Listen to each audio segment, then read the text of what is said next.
தொழில்நுட்ப கோளாறு காரணமாக எமது பிரதான செய்திகளின் ஆரம்பத்தில் ஏற்பட்ட கோளாறுக்கு தடங்களுக்கு வருந்துகின்றோம்.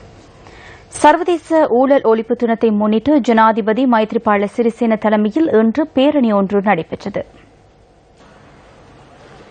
கொழும்பு விகார மகாதேவி பூங்காவுக்கு அருகில் ஆரம்பமான இந்த பேரணி சுதந்திர சதுக்கம் வரை சென்றது. லஞ்ச ஒழிப்பு விசாரணை ஆணைக்குழு, சிவில் அமைப்புகள் மற்றும் பல அரசு நிறுவனங்கள் இதில் ஒன்றிணைந்திருந்தன. லஞ்சம் மற்றும் ஊழல் ஒழிப்பு தொடர்பில் இதன்போது சத்திய பிரமாணமும் செய்யப்பட்டது.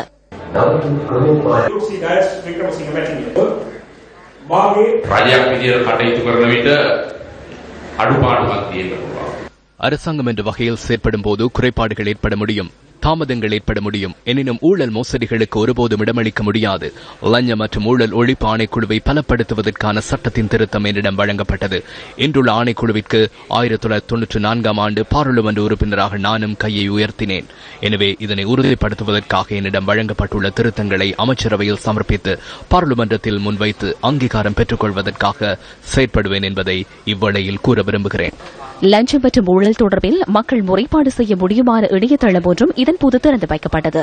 நாட்டின் நல்லாட்சியை உறுதிப்படுத்துவதற்காக செயற்பட்ட சிலர் இதன்போது கௌரவிக்கப்பட்டமையும் குறிப்பிடத்தக்கது.